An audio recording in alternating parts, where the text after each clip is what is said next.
Hai, nama saya Rossi, saya seorang business leader dan selamat datang di Be Different episode yang baru, di mana di sini saya akan mencatatkan, saya akan merekod tentang hal berbeda apa saja yang saya lakukan selama saya memimpin sebuah perusahaan.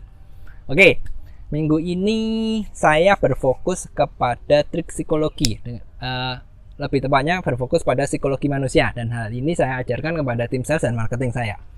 Singkat cerita seperti ini. Rule nomor 1 yang saya ajarkan adalah, yang harus diingat, yang wajib diingat mereka adalah orang tidak suka untuk dijuali, tapi orang suka untuk berbelanja. Itu yang satu. Yang kedua, eranya ini sekarang beda.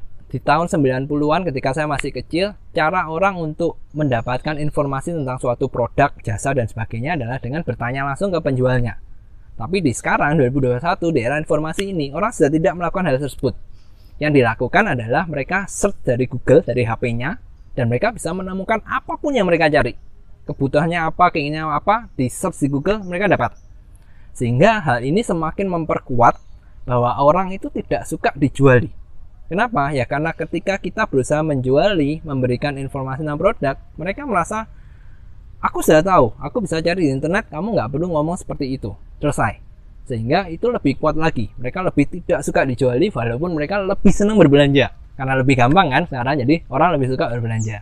Nah, jadi dari dua hal tersebut, hal yang bisa dilakukan ada di tim sales dan juga tim marketing. Untuk tim sales, saya mengajarkan mereka, sudah, jangan menjual tentang fitur dan benefit, tapi lebih ke arah bagaimana membuat mereka itu tertarik. Nah, hal yang saya temui sih kurang lebih seperti ini. Kenapa kalau berjualan ke customer, itu beda. Tapi, ketika kita ngobrol dengan customer dan ketika kita ngobrol dengan teman, itu sudah berbeda. Why?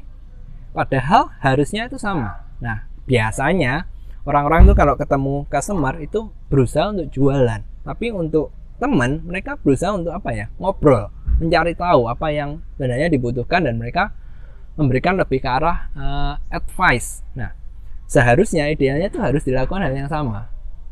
Kalau kita bisa ngobrol seperti itu dengan teman dan membuat mereka lebih yakin, kenapa kita tidak melakukannya itu ke customer?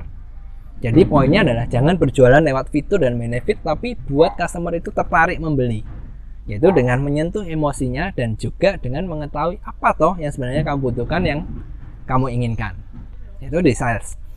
Oke, di marketing, hal yang saya fokuskan adalah karena tadi orang tidak suka dijuali tapi suka untuk berbelanja. Jadi ketika kita membuat suatu konten, suatu advertising, jangan tentang ini produk A, fitur benefitnya seperti ini. No, itu percuma, itu sudah kuno. Kenapa? Karena semua orang melakukan hal yang sama. Dan ketika semua orang melakukan hal yang sama, ya kita tidak bisa berbeda. Kalau kita mau berbeda, lakukan yang berbeda. Nah, tadi kan saya sebutkan orang itu cari kebutuhan keinginannya di internet. Nah, jadi kalau kita mau menarik mereka, berikan itu. Jadi misalkan mereka cari, oh saya kepingin X. Kenapa sih kok harus X? Nah, berikan informasi seperti itu, yang bervalue seperti itu.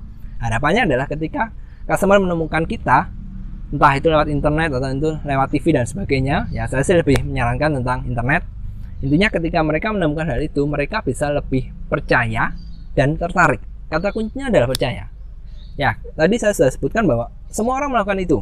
Jadi ketika seorang customer dibanjiri begitu banyak informasi, dia akan menjadi bingung. Karena secara psikologi manusia ketika pilihan terlalu banyak, dia jadi bingung mau milih yang mana. Nah, untuk hal seperti ini, lakukan sesuatu yang berbeda. Jangan membanjiri informasi yang sama, tapi be different.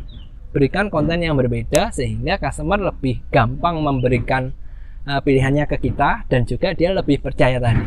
Nah, salah satu cara yang coba diterapkan adalah dengan membuat sebuah cerita. Saya terakhir ini baca buku dari Kindra Hall. Saya lupa judulnya kalau nggak salah sih Story That Stick, dimana di buku itu intinya dia bilang kalau sebuah cerita itu bisa sangat persuasif, bisa membuat orang untuk melakukan sesuatu atau juga membeli. Nah, saya coba menerapkan hal ini. Saya coba ngajarin dengan tim marketing saya. Bisa nggak tahu, karena terus terang saya sendiri bukan tipe orang yang pandai bercerita, jadi saya nggak tahu bisa ngajarin hal itu atau enggak. Tapi kalau ternyata hasilnya nanti bagus, ya saya akan share apa sih yang saya dapatkan dari buku itu dan tips apa aja yang diterapkan oleh tim marketing saya, dan akan saya bagikan di materi yang selanjutnya. Oke, jadi hal berbeda yang saya lakukan intinya minggu ini adalah saya menekankan bahwa jangan berjualan karena orang nggak suka dijuali, tapi buat mereka tertarik. Kalau di marketing, kata kuncinya satu, berikan sesuatu informatif, suatu advertising konten yang informatif dengan harapan mereka bisa lebih menetapkan pilihannya dan mereka percaya kepada kita karena tadi kembali kita memberikan suatu value. Oke, sampai sini dulu dan sampai jumpa di materi Be Different minggu depan.